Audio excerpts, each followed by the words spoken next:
আসসালামু আলাইকুম রহমতুল্লাহ। আজকে হচ্ছে আমাদের বেসিক অ্যারাবিক ফর বিগিনার্স কোর্সের তৃতীয় নাম্বার দার্স।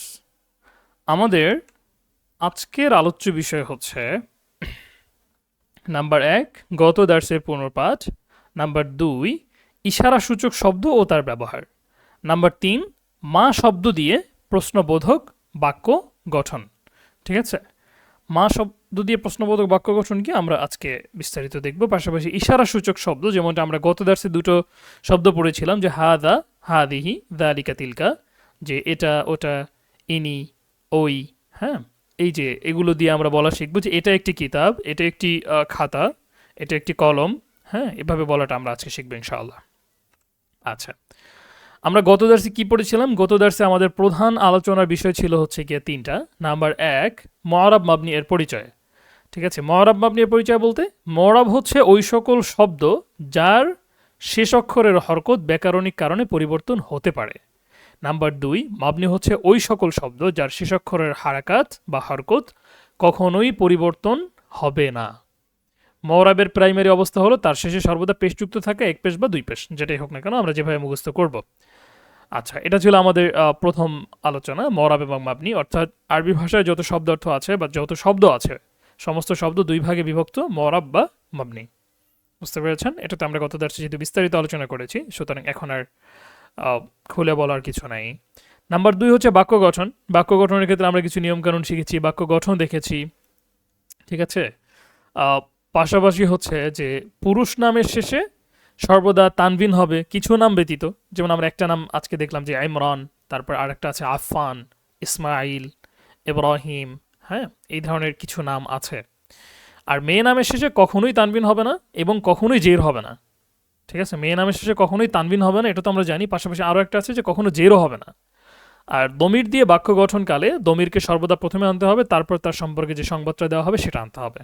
আমরা যদি দমির দিয়ে বাক্য গঠন করি তাহলে দমিরটা সবার শুরুতে আসবে, যদি নাম দিয়ে বাক্য গঠন করি তাহলে নামটা সবার শুরুতে আসবে। ঠিক আছে, আচ্ছা, এই ছিল আমাদের দ্বিতীয় বিষয়। আর তৃতীয় বিষয় ছিল হচ্ছে প্রশ্নবোধক বাক্য গঠন। বাক্যকে আরবিতে বলে জুমলা, প্রশ্নবোধক বাক্যকে বলে আল জুমলাতুল ইস্তেফহামিয়া। যেই শব্দ দিয়ে প্রশ্ন করা হয় তাকে বলে আদাতুল ইস্তেফহাম।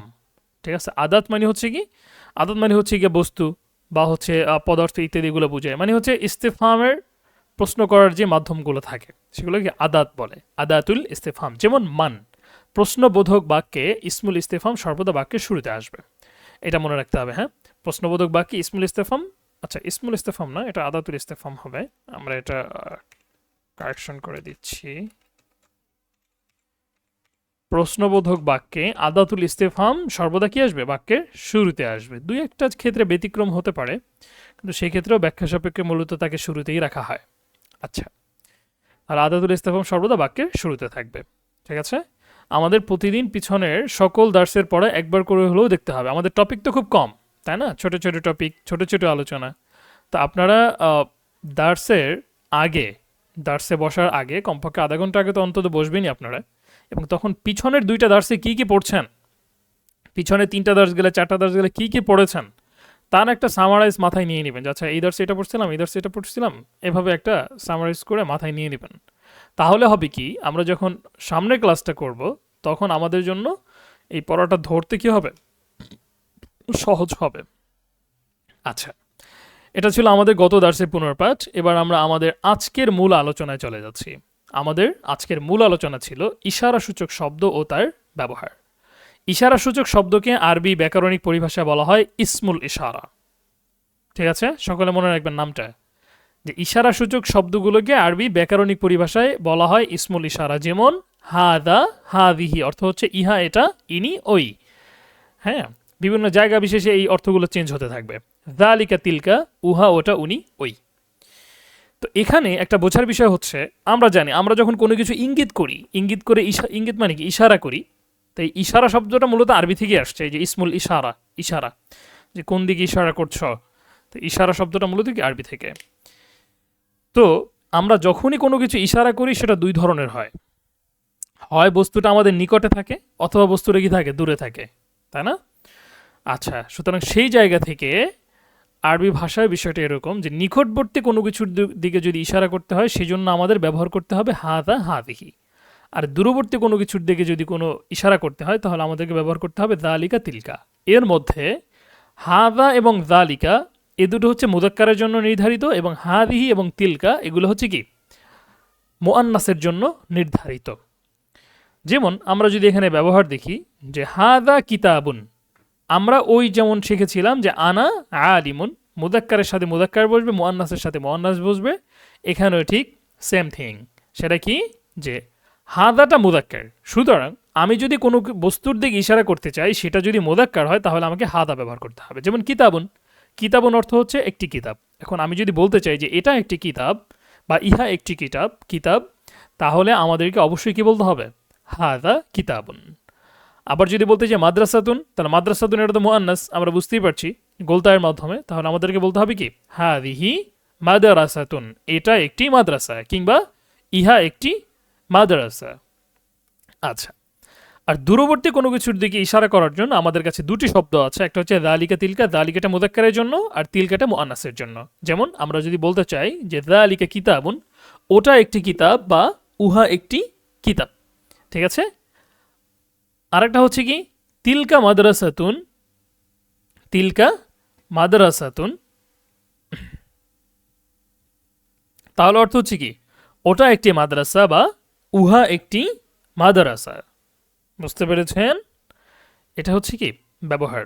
এখন আমরা যে আরও অনেকগুলো শব্দ বা বাক্য শিখেছি তার মধ্য থেকে আমি যদি বলতে চাই যে ওটা একটি, আচ্ছা আমি মাইকটা অন করে দিচ্ছি, ভাইরা বলবেন যে আমি যদি বলতে চাই যে ওটা একটি খাট, আরবি কি হবে? هذا سرير আচ্ছা, এটা একটি খাট, হাদা সারিরন। যদি বলতে চাই ওটা একটি খাট, ذلك سرير হ্যাঁ। তারপরে আমাদের গত দার্সে আরো কি কি শব্দার্থ ছিল? চেয়ার ছিল, আমি যদি বলতে চাই যে ওটা একটি চেয়ার, ذلك كرسي হ্যাঁ যালিকা কুরসিয়ুন। অনুরূপভাবে আমরা যদি বলতে চাই যে এটা একটি ব্যাগ, আরবি কি হবে? هذه حقيبة হ্যাঁ হাদিহি হাকিবাতুন। মাশাআল্লাহ, আমরা কিন্তু তাহলে ইশারা সূচক যে সর্বনামগুলো আছে ইসমুল ইশারা দিয়ে বাক্য বানানো কিন্তু শিখে ফেলছে। ঠিক আছে, একদম সহজ বিষয়, জাস্ট হচ্ছে আমরা এটার পর ওটা কি করব, বসাই দেবো, আমাদের আর কোনো কাজ নেই। ঠিক আছে। আচ্ছা, তো এই ক্ষেত্রে কিছু কমন বিষয় আমরা তো বুঝতেই পারলাম যে হাদা হাদিহি এ দুটো হচ্ছে কি নিকটবর্তী কোনো কিছুর দিকে ইশারা করার জন্য, আর যালিকা তিলকা দূরবর্তী কোনো কিছুর দিকে ইশারা করার জন্য। হাদা যালিকা এ দুটো আবার মোদাক্কারের জন্য, আর হাদিহি তিলকা এ দুটো হচ্ছে কি মুআন্নাসের জন্য। ঠিক আছে, এই একদম বেসিক বিষয়গুলো তো আমরা বুঝতেই পারলাম। আর হচ্ছে এবার আমরা এই নিয়মকানুনগুলো আমরা একটু লিখিত আকারে দেখি। যেমন মনে রাখতে হবে, মনে রাখতে হবে শিরোনামে আমাদের যে কথাগুলো থাকবে সেগুলো মূলত হচ্ছে গিয়ে নাহু এর নিয়মকানুন। ঠিক আছে। আচ্ছা, নাম্বার 1, নিকটবর্তী কোনো কিছুর প্রতি ইশারা করার জন্য হাদা হাদিহি ব্যবহৃত হবে, যেমনটা আমরা একটু পূর্বেই বললাম। নাম্বার 2 হচ্ছে দূরবর্তী কোনো কিছুর প্রতি ইশারা করার জন্য যালিকা তিলকা ব্যবহৃত হবে। নাম্বার 3, মুদাক্কার কোনো কিছুর দিকে ইশারা করার জন্য হাদা যালিকা ব্যবহৃত হবে। নাম্বার 4, মুআন্নাস কোনো কিছুর দিকে ইশারা করার জন্য হাদিহি তিলকা ব্যবহৃত হবে। নাম্বার 5, সকল ইসমুল ইশারা হচ্ছে মাবনি, সুতরাং হাদা হাদিহি ও যালিকা তিলকা এগুলোর উচ্চারণ কখনোই পরিবর্তন হবে না, সর্বাবস্থায় একই রকম থাকবে। বুঝতে পেরেছেন? কখনো কি হবে না, পরিবর্তন হবে না। আচ্ছা, এবার আমরা এর আরও কিছু বিস্তারিত একটু ব্যবহার দেখি, আরও কিছু শব্দার্থ দিয়ে। যেমন আমরা এখানে দেখতে পাচ্ছি যে হাদা কিতাবুন, হাদা কলামুন, হাদা কুরসিয়ুন, সবগুলো কিন্তু মুযাক্কার মুযাক্কার।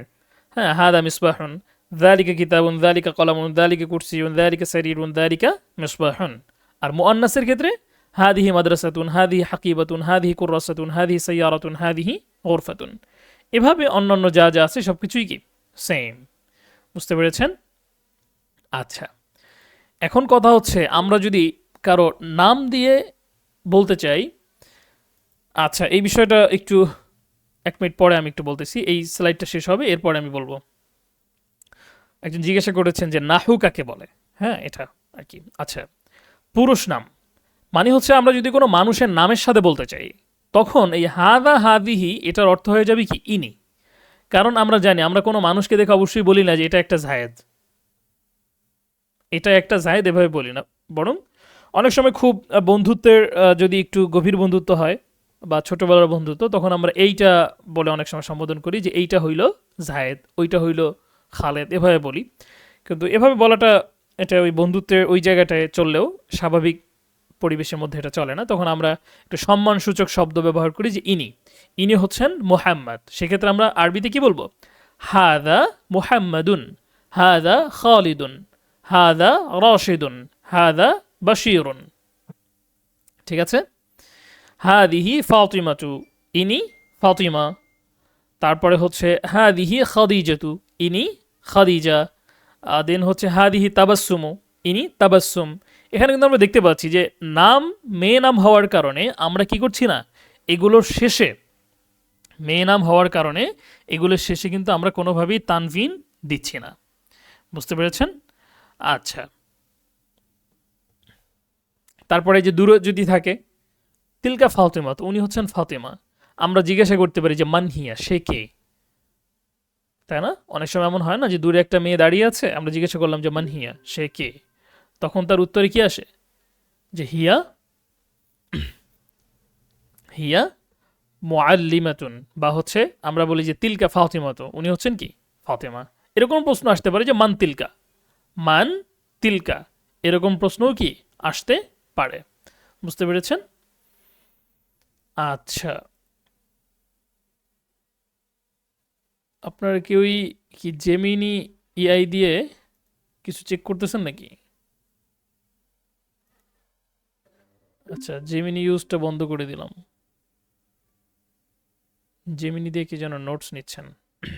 আচ্ছা, এবার আসি হচ্ছে এই যে ব্যবহারটুকু হলো আমাদের হাদা হাদিহি দিয়ে, এই ব্যবহারটুকু বোঝার ক্ষেত্রে কারো কোনো ধরনের কোনো অস্পষ্টতা আছে?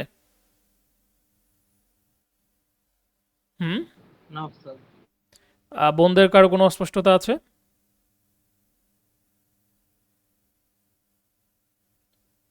আচ্ছা, আলহামদুলিল্লাহ। যেহেতু আমরা পরবর্তী আলোচনায় সুইচ করব, কোনো বস্তু কি মুদাক্কার মুআন্নাস হয়?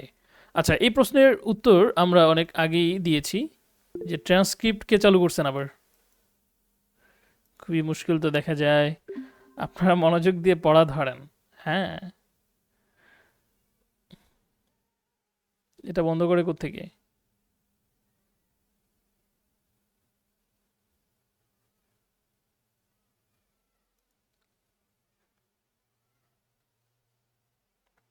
আচ্ছা, যাই হোক, দেখুন, আহ, আমি কি যেন বলছিলাম? আচ্ছা, কারো কোনো প্রশ্ন আছে কিনা? যেহেতু কারো কোনো প্রশ্ন নাই, হাদা মুহাম্মদ না বলে হাদা মুহাম্মাদ লিখলে হবে না? হুয়া মুহাম্মদ। আচ্ছা, হুয়া আর হাদা তো ভিন্ন, তাই না? হুয়া মানে হচ্ছে সে, আর হাদা মানে হচ্ছে ইনি। ঠিক আছে, আপনি বাংলায় কোনটা বলবেন সেই অনুযায়ী আপনি আরবি আনবেন। আপনি যদি এখন বলতে চান যে সে মোহাম্মদ, আপনি অবশ্যই হুয়া মোহাম্মদ বলবেন। আপনি যদি বলতে চান যে ইনি মোহাম্মদ, তাহলে আপনি হাদা মোহাম্মদ বলবেন। বুঝতে পেরেছেন? এই আর কি। ঠিক আছে, যেরকম এই যে হুয়া মোহাম্মদ, সে মোহাম্মদ, আর হাদা মোহাম্মদ, ইনি মোহাম্মদ, দুটো তো সম্পূর্ণ ভিন্ন, তাই না? এই আর কি। আমরা জিজ্ঞাসা করতে পারি যে উনি কে, এটা আরবি কি হবে? মান, মান যালিক, মান যালিকা, উনি কে। আবার আসতে পারে যে উনি যদি মহিলা হয় তাহলে কি হবে? মান তিলকা, উনি কে। ঠিক আছে? আচ্ছা, এই হচ্ছে ব্যাপার।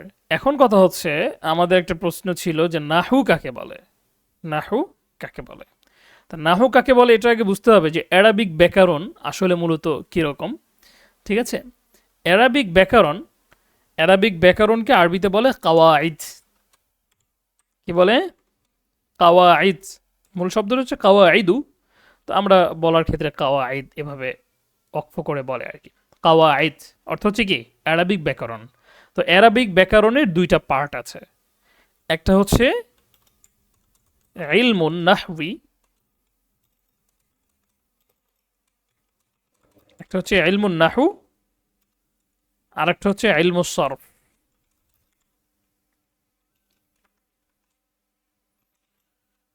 একটা হচ্ছে কি ইলমুস সরফ।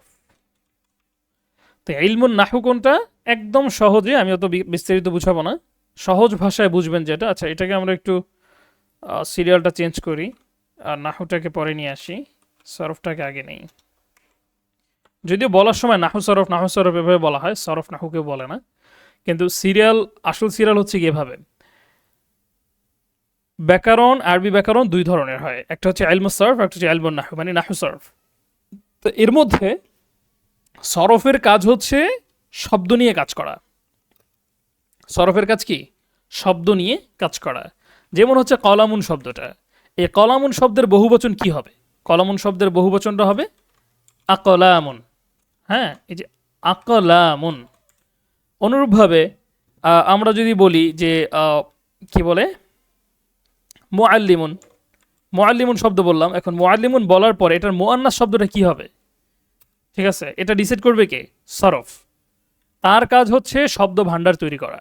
সরফের কাজ কি? বাক্য তৈরি করা না, সরফের কাজ হচ্ছে সে শুধু শব্দ বানাই দিবে। মানে হচ্ছে কেমন যেন আমাদের অনেকটা ইট ভাটার মতো, ইটের ভাটার মতো হচ্ছে কি, সরফের কাজ হচ্ছে শুধু ইট তৈরি করা, তার কাজ বিল্ডিং বানানো না। হ্যাঁ, তার কাজ হচ্ছে কি শুধুমাত্র ইট তৈরি করা, সে শুধুমাত্র শব্দ তৈরি করবে। আর ইলমুন নাহু, তার কাজ হচ্ছে বাক্য তৈরি করা। সে বলবে যে এই যে কলামুন শব্দটা, সেটা কি কি বলে, মরাব নাকি মাবনি?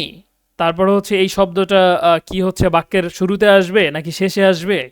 তারপর জাইদুন যে শব্দটা, এত একটা নাম, সুতরাং তার সাথে যখন আমি বলতে চাবো জাইদুন মুআল্লিমুন, তো এটা বলার ক্ষেত্রে জাইদুনটাকে আগে আনবো আমরা নাকি মুআল্লিমুনটাকে আগে আনবো? কিভাবে কি করবো? মোট কথা হচ্ছে ইলমুস সরফ, অর্থাৎ আরবি ভাষার ব্যাকরণকে আরবিতে কাওয়াইদ বলে। আরবি কাওয়াইদ হচ্ছে দুই প্রকার, একটা হচ্ছে ইলমুস সরফ, একটা হচ্ছে ইলমুন নাহু। সরফের কাজ হচ্ছে শব্দ তৈরি করা, আর নাহুয়ের কাজ হচ্ছে বাক্য তৈরি করা।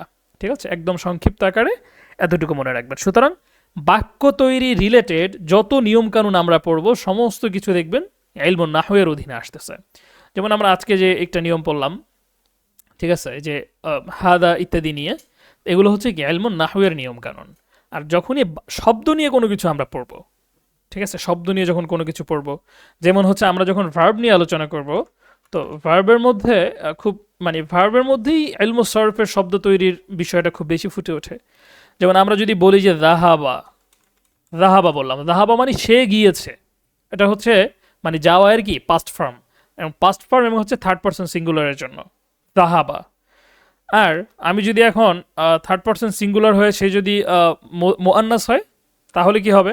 তাহলে হচ্ছে যাহা বা এর পরে একটা সাকিন যুক্ত তা যুক্ত করতে হবে, হয়ে যাবে যাহাবাত, অর্থ হবে সে গিয়েছে, মানে একটা মেয়ে গিয়েছে। আর যাহাবা মানে কি একজন পুরুষ গিয়েছে।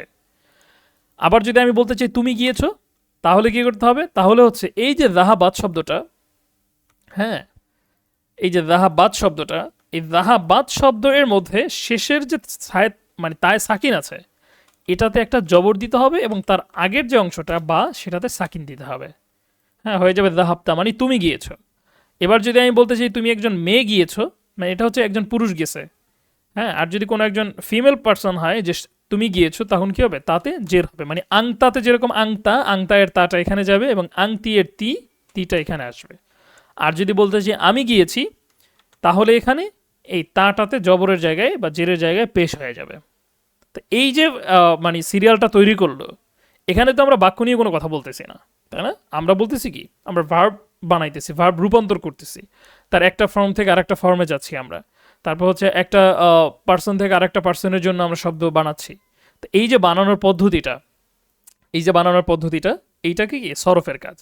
এখন আপনারা বলেন তো, আমি যদি আপনাদেরকে আরেকটা শব্দ দেই, যেমন আরেকটা শব্দ আমরা কি দিতে পারি, আমরা ফাতাহা দিলাম। হ্যাঁ, ফাতাহা, ফাতাহা অর্থ হচ্ছে সে খুলেছে। এখন এই এতটুকু দিয়ে আমি যদি বলি যে পাস্ট ফরম্যাটের বাকি যে ভার্বগুলো আছে সেগুলো তৈরি করে দাও, আপনারা তৈরি করতে পারবেন না? বলেন তো। এই যে জাহাবা যেভাবে আমরা তৈরি করলাম, এখন আপনাদেরকে যদি আমি বলি যে ফাতাহা দিলাম, এই ফাতাহা অর্থ হচ্ছে সে খুলেছে। হ্যাঁ, এখন পাস্ট ফর্মের বাকিগুলো তোমরা তৈরি করো, আপনারা পারবেন কি না? অবশ্যই পারবেন, একদম সহজ বিষয়, তাই না? জাস্ট একটা হচ্ছে সাকিন যুক্ত তা যুক্ত করব, তারপর থেকে বাই সাকিন দিয়ে তা তিতু, তাই না? ফাতাহা ফাতাহাত, ফাতাহতা ফাতাহতি ফাতাহতু। ঠিক আছে, তো এই যে তৈরিকরণটা, হ্যাঁ, এই যে তৈরিকরণটা, এই তৈরিকরণটাকে কি বলে? এই তৈরিকরণটাকে ইলমুস সারফ বলে। বুঝতে পেরেছেন? এই তৈরিকরণটাকে কি বলে? ইলমুস সারফ। আর এখন কথা হচ্ছে এইটা দিয়ে যখন আমরা বাক্য তৈরি করব, যেমন সে গিয়েছে, আমি বললাম সে বাড়িতে গিয়েছে, এই সে বাড়িতে গিয়েছে এইটা যখনই আমার তৈরি করা লাগবে তখনই আমাদের নাহুর কাছে চলে যেতে হবে। কেন? কারণ তখন বাক্য হয়ে গেছে। যত সময় পর্যন্ত শব্দ তৈরি করবে, শব্দ তৈরি করবে ইলমুস সারফ, আর বাক্য তৈরি করবে কি? ইলমুন নাহু।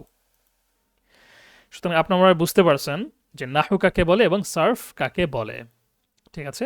আচ্ছা, এটা একটা অতিরিক্ত আলোচনা ছিল। এবার হচ্ছে আমাদের আজকের আলোচনার তৃতীয় নাম্বার বিষয়, সেটা হচ্ছে মা শব্দ দিয়ে প্রশ্নবোধক বাক্য গঠন। মা এটা আরেকটি হারফুল ইস্তেফাম, প্রশ্নের হরফ, যার অর্থ হচ্ছে কি। হ্যাঁ, মা অর্থ কি? কি। আচ্ছা, তো মা অর্থ কি এটা দিয়ে এখন বাক্য তৈরি করার সিস্টেম কি? আমরা যেহেতু পড়েছি এটা একটি কিতাব, তার মানে আমাদের প্রশ্ন করা শিখতে হবে যে এটা কি, এটা কি, ওটা কি।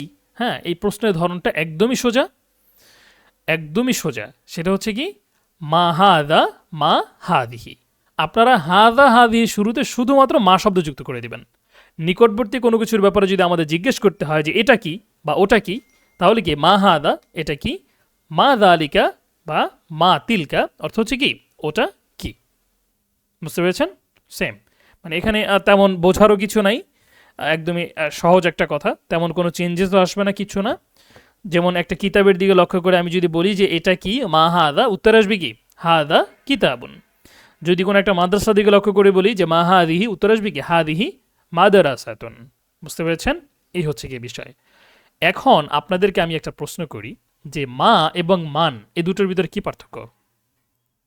কেউ একজন বলেন তো। আচ্ছা, যারা হচ্ছে আগে থেকে জানেন তারা না, আমাদের এখানে একদম শুরু থেকে পড়তেছেন নতুন এবং তারাই পার্থক্যটা ধরতে পারতেছেন, এরকম একজন বলেন। মা মান, মা অর্থ কি, মান অর্থ কি, এই দুটোর ভিতরে কি পার্থক্য মনে হইতেছে আপনাদের?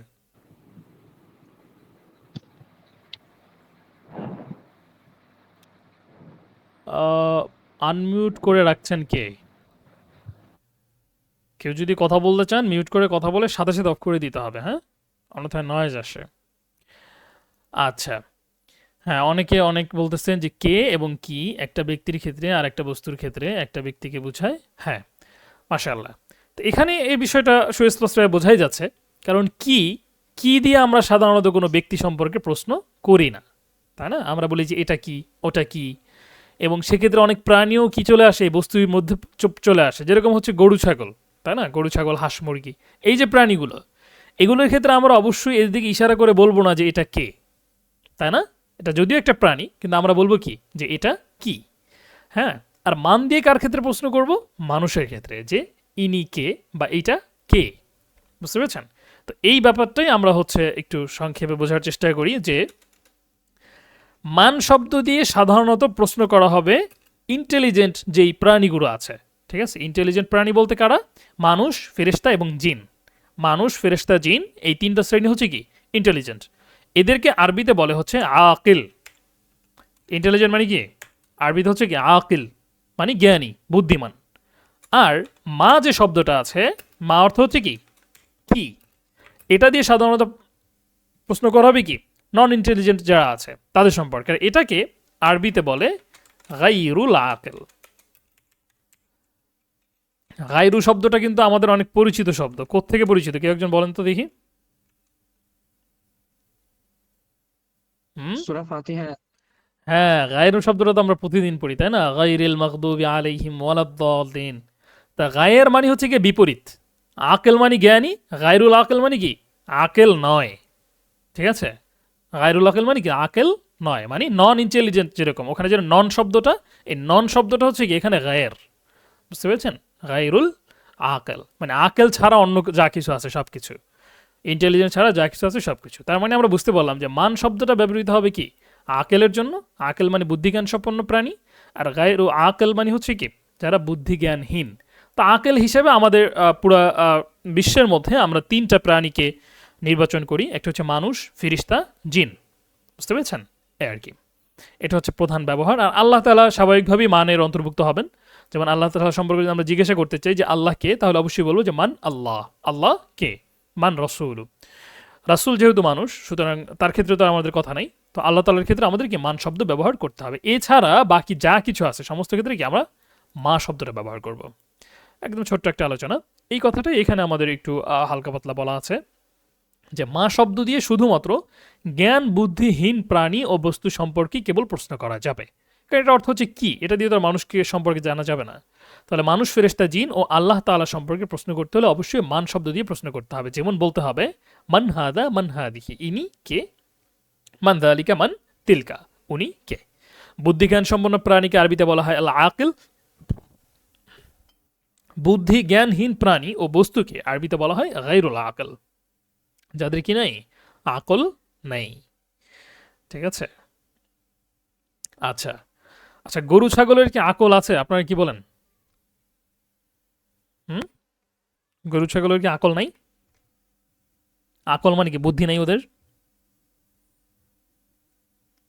কেউ বলতে পারেন? বুদ্ধি আছে তো ওদের, মালিক চিনে, ঘর বাড়ি চিনে, ঠিক আছে, তারপর ওদের বাচ্চাদেরকে চিনে, ব্যথা পায়, তারপরে আরো তো অনেক কিছু আছে, তাই না? আপনারা তো দুই মত। বিবেক নাই আছে। হ্যাঁ, কথা হচ্ছে এটা, ওদের কিন্তু আকল আছে কিন্তু আকলে মোতামাইজ নেই। আকলে মোতামাইজ মানে কি, যেটার মাধ্যমে সঠিক ভুল, সত্য অসত্য, সত্য মিথ্যা ইত্যাদি পার্থক্য করার মতো কি নাই, আকল ওদের নাই। যার কারণে আকেল বলতে বুদ্ধি জ্ঞান সম্পন্ন, এই যে বুদ্ধি যেটা আর কি, ওদের জ্ঞান আছে কিন্তু বুদ্ধি নাই। বুঝতে পেরেছেন? কিছু জ্ঞান আছে কিন্তু কি তাই আকলে মোতামাইজটা নাই। এই যে কাকের কি বুদ্ধি আছে না? বুদ্ধি আছে তো, ঠিক আছে, কিন্তু যেই বুদ্ধির মাধ্যমে মানুষ মানুষ হইছে, ফেরেশতা ফেরেশতা হইছে, জিন জিন হইছে, ওই বুদ্ধিগুলো কি এদের মধ্যে নাই। বুঝতে পেরেছেন? এটা হচ্ছে গিয়ে মূলত ব্যাপার। আচ্ছা, কাকের ক্ষেত্রে দেখেছেন না যে একটা বোতলের মধ্যে একদম নিচে যদি পানি থাকে, তাহলে সে কি করে, ওর ভিতরে কঙ্কর ফেলে, ওই ছোট ছোট কঙ্কর যেগুলো আছে যেটা ও নিতে পারে সেগুলো ফেলে আস্তে আস্তে পানিটাকে উপরে উঠাই নিয়ে আসে, তারপরে সে পানি খায়। ঠিক আছে। তো এখানে তো লজিক ইউজ করা হয়েছে, মানে জাস্ট হচ্ছে জ্ঞান দিয়ে তো এটা হচ্ছে না, এখানে কি লজিক ইউজ করা হয়েছে যে আমি যদি এইটা করি তাহলে এইটা হবে, এটাই তো লজিক। এটা হচ্ছে কি বিষয়। তারপর হচ্ছে এই যে বন্য প্রাণীদের মধ্যে শিম্প্যাঞ্জি সবচেয়ে বেশি বুদ্ধিমান প্রাণী। তাদের মানে কত কি লজিক তারা ইউজ করে, তাই না? যাই হোক, এত কিছুর পরেও তারা কি হয়ে গেছে, শুধুমাত্র জন্তু প্রাণী, কিন্তু আমরা মানুষ। কেন? কারণ হচ্ছে ওই যে আল্লাহ তালা আমাদেরকে আকলে মুতামাইজ দিয়েছেন, এমন একটা আকল দিয়েছেন যার মাধ্যমে আমরা সত্য মিথ্যার পার্থক্য করতে পারি, যার মাধ্যমে আমরা কি করতে পারি, সত্য মিথ্যা শুধু পার্থক্য না, এবং সেটা কোনটা আমি যাচাই করব সেটার ক্ষমতা আল্লাহ তালা আমাদেরকে দিয়েছেন। ঠিক আছে, এই বিবেচনা ও বিবেক, এই বিবেকের মাধ্যমেই আমরা কি হলাম, মানুষ হলাম। এই আকলটাকে বলে আল আকলুল মুতামাইয়িজ। ঠিক আছে, আল আকলুল মুতামাইয়িজ। আচ্ছা, যাই হোক, আমরা তাহলে এর মাধ্যমে আমাদের আলোচনা, আজকের মূল আলোচনাটা সমাপ্ত হলো। এবং আমাদের এখানে আছে আরবি রিডিং অনুশীলন। এই রিডিং অনুশীলনটা সম্পূর্ণ আপনাদের জন্য, এটা আপনারা নিজেরা পড়ে আসবেন এবং অর্থ করবেন। ঠিক আছে, নিজেরা নিজেরা। এবং হচ্ছে এখানে বাংলা থেকে আরবি অনুশীলনটাও আছে। আর যেহেতু আমাদের এখন একদমই ছোট ছোট আরবি, যার কারণে আমি আর ওই বাংলা থেকে আরবি খুব বেশি একটা দিচ্ছি না, ছোট ছোট আরবি, তাই না? যে উনি বিলাল, এটা বলতে তো আর আমাদের অবশ্যই এত চিন্তা করতে হবে না যেটা কীভাবে তৈরি করবো, আমরা কার পরে কাকে আনবো। হ্যাঁ, তবে এটা মনে রাখতে হবে যে দমির আমরা এখন পর্যন্ত তিনটা বিষয় এরকম পড়েছি যেগুলো হচ্ছে বাক্যের শুরুতে সর্বদা আসে। একটা হচ্ছে দমির, একটা হচ্ছে কি দমির। নাম্বার 2 হচ্ছে নাম, মানুষের নাম, যে নামটার আরবি শব্দ হচ্ছে কি আলাম। আলাম বলে আরবি শব্দ, আলামুন মানে কি নাম। ঠিক আছে। নাম্বার 3 হচ্ছে ইসমুল ইশারা। ইসমুল ইশারা, আমরা যখনই কোনো বাক্য তৈরি করবো আমাদের বাক্যের শুরুতে, শুরুর অংশটা অবশ্যই এই তিনটা যে কোনো একটা হতে হবে। হয় দমির হবে, যেরকম আমরা বলবো যে আনা মুহাম্মদ, এটা হবে, অথবা নাম হবে। হ্যাঁ, যে মুহাম্মাদুন আলিমুন, মুহাম্মদ একজন আলেম। অথবা ইসমে ইশারা হবে যে হাদা মুহাম্মদ, ইনি হচ্ছেন কি মুহাম্মদ, এভাবে হতে হবে। বুঝতে পেরেছেন? প্রথম অংশটা, দুটো দুটো করে অংশ তো আপাতত হচ্ছে আমাদের, তাই না? আচ্ছা, আকলুল মুতামাইয়িজ, এটা একজনে লিখে দিতে বলছেন যে আল আকলুল মুতামাইয়িজ।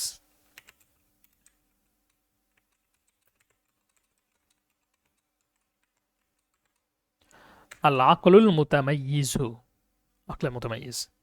আচ্ছা, যাই হোক, এটা হচ্ছে ব্যাপার। হ্যাঁ, এই তিনটা যে বিষয়, এর একটা অবশ্যই বাক্যের শুরুতে থাকতে হবে। সুতরাং এই নিয়ম মেনে যদি আমরা এই বাক্যগুলো তৈরি করি, আর প্রত্যেকটা বাক্যের ফরম্যাট কি আছে পিছনে দেওয়া আছে, যার কারণে আশা করি আপনাদের কোনো ধরনের কোনো কষ্ট হবে না। এরপর হচ্ছে আপনাদের নতুন শব্দার্থ। নতুন শব্দার্থের ক্ষেত্রে আছে যে ওয়ালাদুন অর্থ হচ্ছে ছেলে, বিন্তুন অর্থ হচ্ছে কি একটি মেয়ে, তিফলুন তিফলাতুন শিশু বা বালিকা, জাইয়িদুন জাইয়িদাতুন ভালো, সাইয়্যিউন সাইয়্যাতুন খারাপ, জাদিদুন জাদিদাতুন নতুন, কদিমুন কদিমাতুন পুরাতন, সগীরুন সগীরাতুন ছোট, কাবীরুন কাবীরাতুন বড়, জামিলুন জামিলাতুন সুন্দর, কবিহুন কবিহাতুন অসুন্দর, ওয়াসিখুন ওয়াসিখাতুন নোংরা।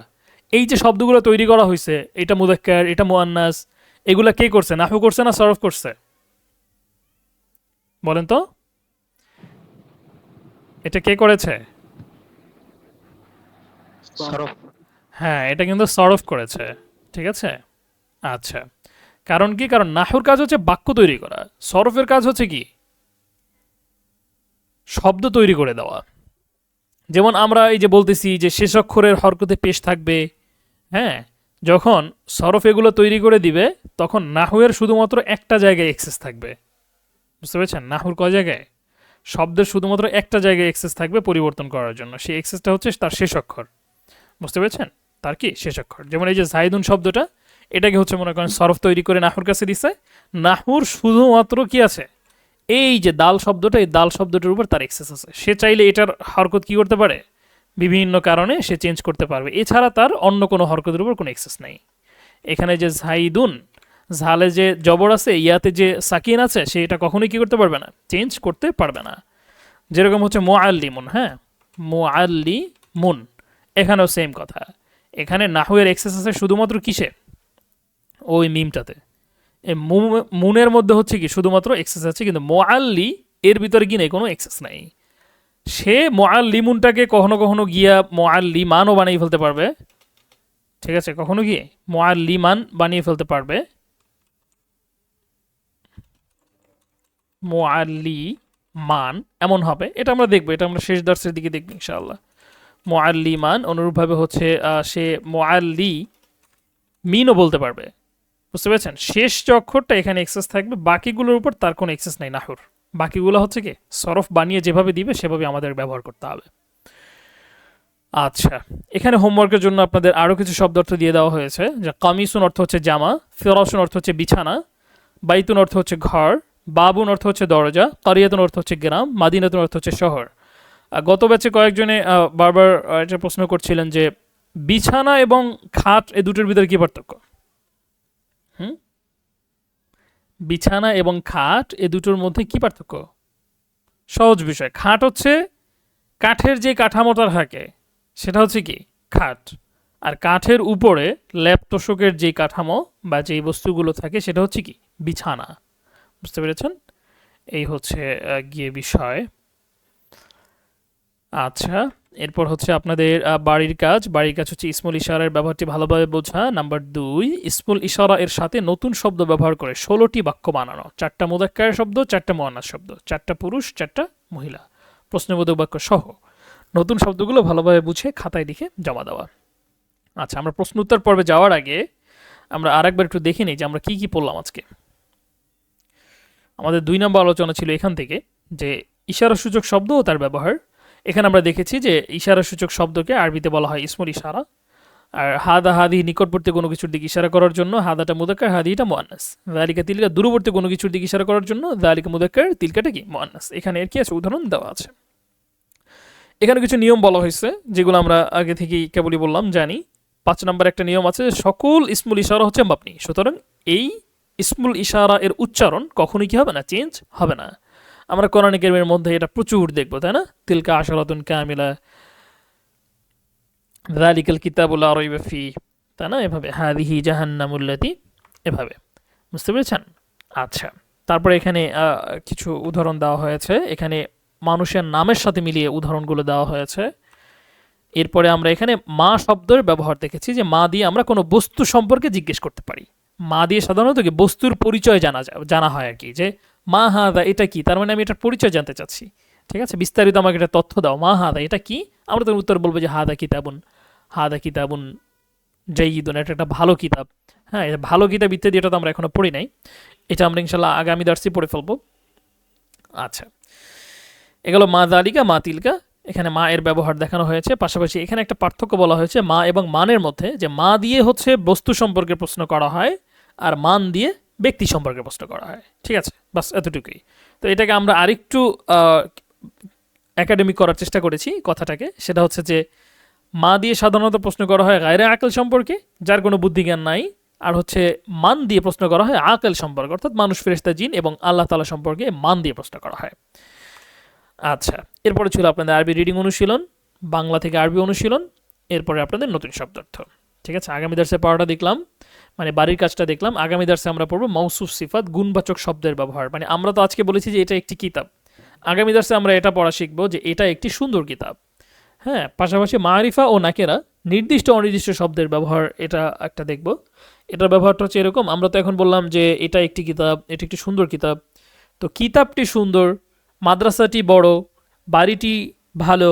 তো এই যে বাড়িটি নির্দিষ্টকরণ যে পদ্ধতিটা, এটাও আমরা ইনশাল্লাহ আগামী দার্সে শিখে ফেলবো। তার মানে আগামী দার্সে আমাদের দুইটা আলোচনা থাকবে। ঠিক আছে, আচ্ছা, আমাদের আজকের দার্সের মূল আলোচনা হচ্ছে এই পর্যন্তই। এবার যদি হচ্ছে কারো কোনো ধরনের কোনো প্রশ্ন থাকে আপনারা একটু করতে পারেন ইনশাআল্লাহ।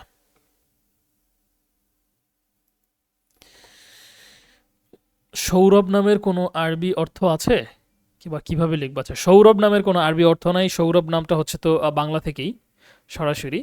তো সৌরভ এটা লেখার ক্ষেত্রে কিভাবে লেখা যেতে পারে? সৌরভ, তাই না? এটা সৌরভ লিখতে পারেন, সৌরভ, সৌরভ, সৌরভ। মানে সৌরভ লিখে এটা শিনটাকে কিছুটা করে উচ্চারণ করতে হবে, যে সৌরভ। এখানে সুরভ তো আর বলার সুযোগ নেই, সৌরভ এভাবে উচ্চারণ করতে হবে আগে। হ্যাঁ, সৌরভ। আচ্ছা, নামের ক্ষেত্রে সকলে খেয়াল রাখবেন, সর্বদা সুন্দর নাম রাখার চেষ্টা করা। জাস্ট একটা নাম পেলাম আরবিতে আর লিখে দিলাম, এমন যাতে কখনো না হয়। হ্যাঁ, একবার আমরা দেখেছিলাম যে একজনের নাম রাখছে খান্নাস। ঠিক আছে, খান্নাস নাম রাখছে কেন? কারণ এই যে কোরআনে কারিমের মধ্যে আছে, তো খান্নাস এটা আবার নাম হয় কিভাবে? খান্নাস অর্থ কি? খান্নাস অর্থ হচ্ছে যারা এই করে, কি বলে, জাদুটনা ইত্যাদি এই সমস্ত বিষয় করে, এবং এর ভিতর থেকে মহিলারা যারা আছে, হ্যাঁ, এই টাইপের যারা। আচ্ছা, না না, তাহলে সারাব হয়ে যাবে না, শরাব ভিন্ন। এটা সৌরভ, সৌরভ এভাবে উচ্চারণ হবে, সৌরভ। শরাব হচ্ছে এটা, সারাব। ঠিক আছে, সারাবটা হচ্ছে এটা, সারাব। বুঝতে পেরেছেন? বস্তুর ক্ষেত্রে মুদাক্কার মুয়ান্নাস কিভাবে হয় উস্তাজ? আচ্ছা, এই যে বস্তুর ক্ষেত্রে মুদাক্কার মুয়ান্নাস কিভাবে হয়, এটা আসলে মানুষের ক্ষেত্রে যেভাবে মুদাক্কার মুয়ান্নাস বিভিন্ন আলামতের মাধ্যমে, মানে লিঙ্গের মাধ্যমে যে বিবেচনাটা করা হয়, বস্তুর ক্ষেত্রে এটা না। বস্তুর ক্ষেত্রে জাস্ট হচ্ছে শব্দ বিবেচনায়। ঠিক আছে, কারণ এটা প্রশ্ন আসতেই পারে যে কিতাব, কিতাবুন এটা মুদাক্কার হয়েছে, এখানে আবার মুদাক্কার মুয়ান্নাসের কি আছে, তাই না? তো এটা যেহেতু আরবি ভাষাটা মানুষের মধ্যে প্রধান দুটি ভাগে বিভক্ত, সমস্ত প্রাণী প্রধান দুটি ভাগে বিভক্ত, পুরুষ এবং নারী, সেই বিবেচনায় মুদাক্কার মুয়ান্নাসের যে ধারণাটা এসেছে ভাষার মধ্যে, তো সেখান থেকে পরবর্তীতে যেহেতু মুদাক্কারের জন্য নির্দিষ্ট কিছু নিয়ম তৈরি করা হয়েছে, মুয়ান্নাসের জন্য নির্দিষ্ট কিছু নিয়ম তৈরি করা হয়েছে, সুতরাং তো সমস্ত বস্তুর ক্ষেত্রে যেই সমস্ত শব্দগুলো, সেগুলোর ক্ষেত্রে সমানভাবে নিয়ম প্রযোজ্য করার জন্য যেই সমস্ত শব্দগুলো মুদাক্কার শব্দের সাথে মিলে, সেগুলোকে মুদাক্কার হিসেবেই ডিফাইন করা হয়েছে, এবং যেগুলো মুয়ান্নাস মেয়েদের যে নাম তার সাথে যেগুলো মিলে, সেগুলোকে মুয়ান্নাস হিসেবেই কি করা হয়েছে, ডিফাইন করা হয়েছে, এবং সেগুলোর ক্ষেত্রে সেই নিয়মগুলোই প্রযোজ্য হবে। ঠিক আছে, এই আর কি।